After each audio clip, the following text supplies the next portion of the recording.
Thank you ma'am.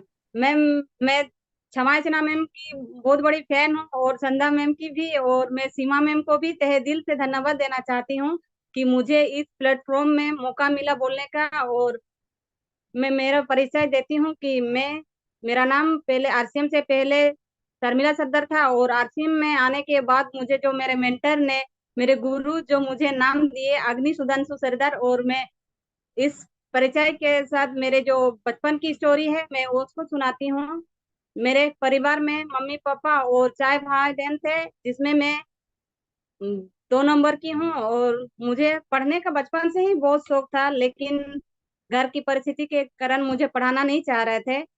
But मेरे भाई और बहन को जब एडमिशन के लिए स्कूल ले गए, तो बहन की उम्र नहीं थी तो उसका एडमिशन नहीं हुआ। उसके बाद ही मेरे को एडमिशन मिला। और मेरे भाई के साथ हम दोनों मतलब पूरा दोनों एक ही साथ रहते थे, एक ही साथ खाते थे, सब कुछ एक ही साथ था हम लोग का। एक ही क्लास में थे। पढ़ाई के साथ साथ घर का काम भी करना पड़ता था। सुबह उठ के मेरे को बेल चलाना पड़ता था, फिर 8 बजे रेडी होके 9 बजे स्कूल जाना पड़ता था। उस उसी को लेके हम पढ़ाई कर रहे थे। पढ़ाई तो ज्यादा तक नहीं कर पाए, फिर 6 क्लास तक पढ़े। उसके बाद रिश्ता आया, तो मेरा शादी का बात चल रहा था। फिर हम सोचे कि हमको पढ़ाई करना ही है, और बचपन से ही मेरा सोच था कि हम दूसरों के लिए कुछ करें। तो फिर हम बोले घर में कि मेरे को मैट्रिक तक पास करना है, उसके बाद मेरे को शादी करना है। घर का दिक्कत देख के मम्मी पापा लोग बोल रहे थे कि नहीं, तुमको शादी करना है और पढ़ाई नहीं करना है। मम्मी दूसरा का घर में काम करती थी, और जितना भी होता था वो पढ़ाई के लिए खर्चा देते थे। फिर हम प्राइवेट तरफ से मैट्रिक एग्जाम लिखे। फिर 2008 में पास किए, और 2008 में ही मेरा सर के साथ शादी हो गए। मैं तहे दिल से धन्यवाद करना चाहती हूँ मेरे सर को, जो सुधांशु सर मेरे लाइफ में आए, और वो मुझे बहुत ही सपोर्ट करते हैं इस बिजनेस में। और दोनों मिलके हम लोग इस बिजनेस को सीख रहे हैं। शादी होने के बाद जब मेरी छोटी गुड़िया आई 2009 में गुड़िया आई, तो उसके बाद फिर मेरा नौकरी लग गए आंगनबाड़ी में। हम नौकरी करते करते इस बिजनेस को मेरे चाचा के माध्यम से मुझे मिला। और मिला, फिर हम उतना ध्यान नहीं दे रहे थे कि इसको करना कैसे है, क्या करना है। धीरे धीरे हम लोग सिर्फ मार्केटिंग कर रहे थे कि खाना है और किसी को बताना, ऐसा मेरे को नॉलेज नहीं था तो नहीं कर रहे थे। फिर धीरे धीरे तब मेरे मेरे गुरु जो मेरे मंटू सर आए हम लोग के लाइफ में, और वही मुझे बताए कि ऐसे ऐसे करना है, इसको अच्छे से कर सकते हैं आप लोग। फिर हम लोग उस सिस्टम को करना चालू किए, और मतलब हर महीना में हम लोग 1 तारीख को ही डायमंड क्लब करते हैं शुरू से ही। और इसको हम आंगनबाड़ी के काम को करते हुए 6 घंटा आंगनबाड़ी काम में करते हैं। 6 घंटा के बाद जो टाइम मिलता है पार्ट टाइम के रूप में हम इस सिस्टम को सीख रहे हैं, और दूसरों को भी सिखाने का कोशिश कर रहे हैं। उसके बाद जो टीम में भी इस महिला को सिखा रहे हैं, और किशोर का भी मैं काम कर रही हूँ। और इस सिस्टम को करते हुए मेरे पास चैलेंज तो बहुत आए, सबके पास चैलेंज आते हैं। इस सिस्टम में आने के बाद मम्मी पापा तो साथ दे रहे थे, बट मम्मी पापा गुजर गए, तो भाई का शादी भी मेरे को ही कराना पड़ा। उसके बाद जो चैलेंज आए कि शादी तो हम लोग करा दिए। उसके बाद मेरे भाई जो है वो मेरा साथ छोड़ दिए। अभी तक मतलब क्या बोलेंगे, उसको हम आरसीएम के बारे में समझाते हैं तो नहीं समझता है। फिर हम ही को मतलब समझा देता है कि नहीं, तुम जो कर रही है तुम तेरे जगह ठीक है, हम उसका सच मतलब भलाई चाहते हैं, तो मेरे को नकार देती है। और अभी इस मतलब कुछ वक्त पहले ऐसा हुआ कि मतलब भाई मेरे इतना मतलब करीब था, और हमसे अभी इतना दूर गए कि बात तक नहीं करते हैं। मेरे को बहुत तकलीफ होता है कि मेरा एक ही भाई है और मेरे से बात करना तक छोड़ दिए हैं। लेकिन इस सिस्टम का बदौलत मेरे पास बहुत भाई है, मैं बहुत खुशनसीब हूँ कि ये सिस्टम को मैं सीख रही हूँ। और मुझे अभी कमी नहीं होता है कि मेरे भाई मेरे से बात नहीं करता है बोल के। मैं बहुत मेरे भाई हैं, और मैं ऐसे ही मतलब सबको भाई मान के चलूंगी। और आगे मैं सबको कहूंगी कि कोई भाई साथ दे या ना साथ दे, लेकिन आरसीपीएम के जितने भी भाई लोग हैं बहुत सपोर्ट करते हैं। और 1 तारीख को जो अभिषेक भैया भी बोले ना कि मुझे भाई बोलिए सर नहीं, तो बहुत अच्छा लगा। मैं चाहूंगी कि हर महिला किसी भी डिस्ट्रीब्यूटर जो जेंट्स लोग है सब हम लोग का भाई है, और भाई सबको मान के ही चलेंगे। और इसमें बहुत ही जो मेरे जो मतलब अपलाइन है, मेरे गुरु है मंटू सर, वो मेरे भाई से कम नहीं है, जो कि बहुत साथ देते हैं हर पल। किसी भी कुछ भी मतलब होता है तो हम कुछ पूछते हैं भी तो मतलब रात को भी वो 12-1 बजे हमको सोल्यूशन देते हैं। मैं बहुत खुशनसीब हूँ जो मेरे गुरु पात्रो सर, दिनेश कुमार पात्रो सर मेरे साथ हैं, जो एक पापा का गाइडलाइन देते हैं।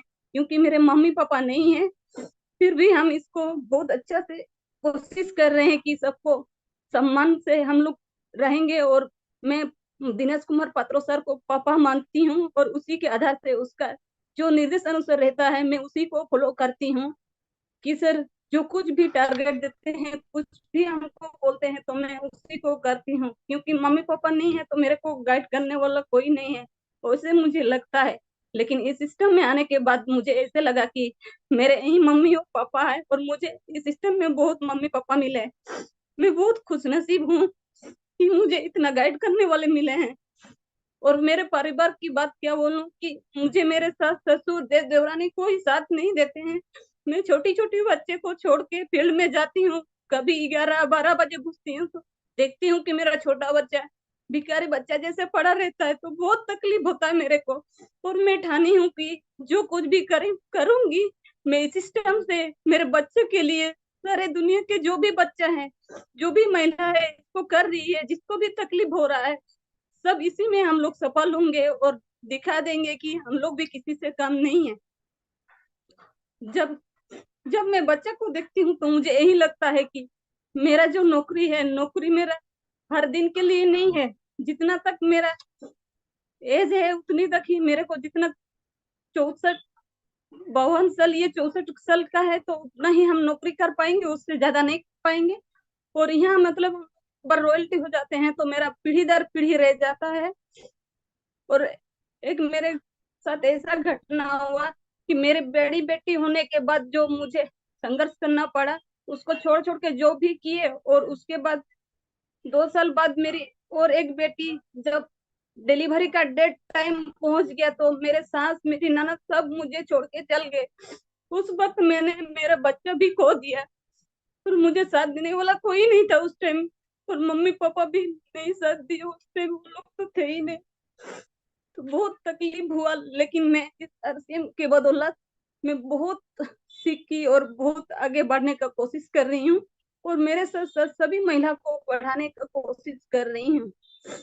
और मैं यही चाहूंगी कि मैं अगर पार्ट टाइम के रूप में करके इस बिजनेस को कर पा रही हूँ, तो हर महिला इसको कर सकते हैं। और एक बात मैं कहना चाहती हूँ कि जो जब मैं मीटिंग वूटिंग होता है तो मैं फील्ड से ही देखती हूँ, और काम को करते हुए ही इसको देख पा रही हूँ। तो ऐसा मेरे ये जो माइक दिया है पीसी सर के लिए मैं तहे दिल से नमन करती हूँ और धन्यवाद देती हूँ, जो ऐसे प्लेटफॉर्म दिए। मीटिंग में भी जब ऑफिस का मीटिंग रहता है तो हम जब मीटिंग देखते हैं तो मेरी सहेली लोग मेरा फोन उन छीन देती है कि तुमको नहीं देखना है, सब सिर्फ मीटिंग में फोकस करो। अरे तेरा आरसीएम तुम अपने घर में रखो, किसी को दिखाने का जरूरत नहीं है। तो इससे वो लोग भी बोलते हैं, लेकिन मैंने कभी किसी का बात को नहीं ठाने, मतलब नहीं देखे कि वो लोग क्या कर रहे हैं, क्या बोल रहे हैं हमको। सिर्फ मेरा एक ही फोकस है कि हम जिस मुकाम पे आए मेरे साथ साथ सभी महिला को वहां पहुंचाएंगे, और सब मिलके इसको नए भारत का निर्माण करेंगे। और अभी जो सर बोलते हैं 6:30 बजे में, कि सर भी जब बोलते हैं तो सर का भी मतलब वही बोलते बोलते आंख से आंसू निकल आते हैं कि इसको नए भारत का निर्माण हम लोग कैसे बनाएं। तो यही है कि सब मिलके हम लोग मिलके रहेंगे, मिलके इसको नए भारत का निर्माण करेंगे, और सब मिलके काम करेंगे। और जितना भी अभी होता है कि महिला लोग बोलते हैं कि हम लोग काम करते हैं, हम लोग कैसे कर पाएंगे, लेकिन महिला तो महिला ही होती है, महिला का सब कुछ काम होता है। घर का भी काम होता है, बच्चा भी देखना पड़ता है, पति भी देखना पड़ता है, सब कुछ करके भी हम लोग इसमें आगे बढ़ सकते हैं।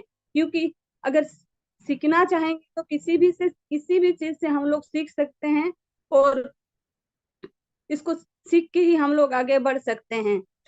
मेरा यही कहना है कि मतलब हर महिला को कुछ भी कम रहे लेकिन 1 PM और 2 PM देखना जरूरी है, क्योंकि हम जब नहीं समझते थे, नहीं देखते तो मुझे भी नहीं लगता था कि मैं इतना आगे जा पाऊंगी और मतलब इतना कुछ हम कर पाएंगे। लेकिन 1 PM और 2 PM के माध्यम से मैं बहुत सीख रही हूँ और मुझे बहुत अच्छा लग रहा है कि मैं बहुत कुछ कर सकती हूँ और सबको साथ लेके ही कर रही हूँ। और मतलब इसमें मेरे कोई साथ दे या ना साथ दे, मेरे को मेरा हस्बैंड भरपूर साथ देते हैं हर टाइम। घर का काम में भी, फील्ड में भी, हर चीज में सपोर्ट करते हैं। उसका एक ही प्रॉब्लम है कि वो मतलब स्किन पे बोलते नहीं और फील्ड में बहुत अच्छा काम कर लेते हैं। मैं चाहती हूँ कि वो कहीं भी रहे, मतलब मुझे साथ देते हैं, ये मेरे लिए बहुत बड़ी बात है। और जो सर 6:30 बजे के प्रोग्राम में सर जो बोलते हैं उसको हम लोग अमल करें और अच्छा से मतलब सर का सपना भी हम लोग पूरा करें, क्योंकि सर बोलते हैं जो उसको हम लोग सीखेंगे और सीख के सबको आगे बढ़ाने का कोशिश करेंगे। और मेरा एक सपना है कि सबको स्वावलंबन बनाना है। स्वावलंबन बनने के लिए हमको पहले तो माहौल में आना है, माहौल बनाना है, माहौल में रहना है, तब जाके हम लोग आगे बढ़ेंगे। अगर 1 PM 2 PM में मीटिंग देखेंगे तभी जाके हम लोग माहौल को बना पाएंगे। इसमें ये नहीं कि हम महिला ही देखेंगे, इसमें पुरुष साथी भी, पुरुष भैया लोग भी देख सकते हैं और आगे बढ़ सकते हैं। क्योंकि सपोर्ट सबसे सपोर्ट घर से अगर सपोर्ट मिलता है तो किसी का भाई है तो भाई सपोर्ट करते हैं, मम्मी पापा है तो मम्मी पापा, हस्बैंड है तो हस्बैंड। इसीलिए इसको देखना सबके लिए बहुत ही जरूरी है और सीखना भी बहुत जरूरी है। और इसको सीख के ही सब कोई हम लोग आगे बढ़ सकते हैं। और जो प्रोग्राम में देते हैं, जो प्रियंका मैम के लिए भी हम तहे दिल से धन्यवाद करना चाहती हूँ कि वो इतना अच्छा किशोर का प्रोग्राम लाए और किशोर में बहुत सुंदर काम कर सकते हैं। क्योंकि एक बच्ची को जब हम महिला ही बच्चा लोग को हम लोग देखते हैं तो बच्ची का देख रेख भी हम ही लोग करते हैं। और मैम जैसे बताती है कि जी मतलब जो किशोर का प्रोडक्ट है सबको यूज कराना है। हम लोग यही मतलब हम लोग को पहले नॉलेज नहीं था तो जो मतलब पहले का जो ये था वही हम लोग कर रहे थे। लेकिन अभी से हम लोग को वो मतलब अभियान जो है इसको लेके ही चलाना है कि कैसे किशोर के बारे में किसको जानकारी देना है और किशोर का मतलब हर घर घर में किशोर को पहुंचाना है। तब जाके हम लोग नए भारत का निर्माण कर पाएंगे। स्वावलंबन का मतलब यही होता है कि हम किसी के आगे हाथ ना फैलाए। क्योंकि हम लोग का हमेशा से होता है कि मतलब म, मायके में रहते हैं तो भाई से पैसा मांगते हैं, पापा मम्मी से मांगते हैं, वो हमको नहीं करना है। हमको सिर्फ अपना हाथ पैर में खड़ा होके खुद कमा के मम्मी पापा भाई बहन को देना है। और जो ससुराल में आके भी ऐसे ही करना है कि मतलब अपना कमा के हम अपने से मतलब सब कुछ कर सके। तब जाके हम लोग मतलब एक स्वावलंबन महिला शक्तिकरण बन सकेंगे। क्योंकि महिला ही जो कुछ कर सकती है, उसको वो अगर ठान लेती है तो वो सब कुछ कर लेती है। अगर वो अगर बोलेगी कि आज हमको ये करना है तो वो करके दिखाती है। जब वो प्रेग्नेंट होती है तो कितना कष्ट करके कितना कष्ट उठाती है, फिर भी वो हिम्मत नहीं हारती है, क्योंकि वो ठानती है कि मुझे अच्छा स्वस्थ बच्चा पैदा करना है। तो इसीलिए वो हर चीज को मतलब वो कर सकती है। यहीं से सीख मिलता है कि महिला को हम हमेशा घर के अंदर नहीं रखे, स्क्रीन के पीछे नहीं रखे, उसको स्क्रीन में लाए और आगे उसको बढ़ने का मौका दे। बाहर की दुनिया में होता है कि कहीं बोलता है मतलब लड़की को आगे नहीं जाने देना है, लड़की ऐसा नहीं कर सकती है। लेकिन ये जो सिस्टम हम लोग को बना है, जो अभियान चल रहा है अभी, इसको हम लोग हमेशा लड़की लोग को आगे रखने का कोशिश कर रहे हैं। और इसमें जो है बात बोलते हैं सर कि आसमान झुकती नहीं, आसमान झुकाने के लिए आसमान झुकाना है तो झुकाने वाला चाहिए। और RCM चलाना है तो चलता है तो चलाने वाला चाहिए। एक एक मैसेज बहुत अच्छा सर लोग देते हैं। 8 PM में भी ये प्रोग्राम हम लोग को देखना चाहिए और देख के कुछ ना कुछ सीखना चाहिए और इसको फील्ड में मतलब इम्प्लीमेंट करना चाहिए कि फील्ड में हम लोग यहाँ से सीख के कैसे हम लोग करेंगे। मैं मेरा टाइम यस, टाइम बिल्कुल 5 मिनट ले सकते हैं। Okay ma'am. मैं ही मतलब हर चीज बोलते हैं कि हम लोग सीखेंगे और काम कैसे करेंगे, इसमें कोई रोक टोक नहीं है कि आप लोग सीखेंगे तभी जाके आगे काम कर पाएंगे। इसमें जो हम लोग का मायका बना दिया है, इसमें कोई भी कर सकते हैं, किसी भी मतलब मीटिंग में होके भी, खाना पकाते हुए भी, कुछ भी करके हम लोग कर सकते हैं। और यही मतलब एक बोलते हैं ना, हमेशा एक चीज होता है कि मतलब मुस्कुरा के हर चीज करना चाहिए। ऐसे नहीं कि हम लोग कर रहे, किसी को बोल रहे हैं तो मतलब बोली ऐसा होना चाहिए कि वो देख के मतलब मुस्कान देखे ही समन, जैसे समाज नाम में इतना अच्छा से मुस्काती है, मुस्कान देख के ही कोई भी प्रोडक्ट लेंगे। किसी को बोलना है तो मतलब पूरा ऐसे बोलना है कि वो सामान ले और दोबारा मांग करे। क्योंकि इसमें देखिए, जो सर बनाए हैं कि मिशन को कैसे पूरा करना है, ये महीना रॉयल मतलब पूरा ज्वाइनिंग का महीना है, इसको पूरा अच्छा से काम करना है और ज्वाइनिंग के ऊपर ही फोकस करना है। और सामान भी सेल करने जाना है तो उसको ऐसे लगे कि वो मतलब हम लोग को स्वास्थ्य के लिए आए हैं, और मतलब ऐसे बोलना है कि उसको लगे कि हम लोग अपना फायदा के लिए नहीं आए हैं, उसका फायदा के लिए ही आए हैं। ना कि उसको लगे कि हम अपने फायदे के लिए हैं। जो जिसको जिसको भी मतलब ये लगता है कि मेरे को प्रॉब्लम होगा किसी को बोलने में, यहाँ से सीखिए 1 PM 2 PM में और फील्ड में काम कीजिए। और यही एक मतलब क्या बोलेंगे, एक छोटा सा मैसेज है जो कि मायूस कमजोरी और मायूसी जिसकी चेहरे की भाई पर सिंगर करती है, मधुमक्खी भी बैठने से इनकार करती है। जैसे हम लोग मायूसी रहेंगे, कमजोर रहेंगे, तो कोई भी हम लोग का प्रोडक्ट नहीं लेंगे। अगर हम लोग ऐसे एनर्जी एकदम ये करके जाएंगे, मतलब मुस्कुरा के किसी को बोलेंगे, तो वो सेल होगा ही। और मैं ज्यादा और कुछ नहीं बोलूंगी। मैं ही अपना मैं मेरे जो गुरु है विजय सर, और मेरे जो हर पल हर टाइम साथ देते हैं सुनील सर और संजय सर, मैं इन सभी गुरुओं को तहे दिल से धन्यवाद देती हूँ। और मेरे जो हर पल हर कदम में साथ देते हैं दिनेश मोर पत्रकार और मंटू सर, जो एक भाई की तरह गाइड करते हैं, मैं तहे दिल से इसको मतलब धन्यवाद देती हूँ, जो इससे मुझे मौका मिला और यहाँ तक मुझे पहुंचाए। Thank you. जय आर सी सीमा मैम। जी, बहुत बहुत धन्यवाद अग्नि जी। आप नाम बताते जाइए। सबसे पहले किन का नाम लिया आपने? आपके सीनियर को मंटू जो मंडल। मौका देंगे। मंटू जी, मंडल मैम। यस। एक बार आप देखिए।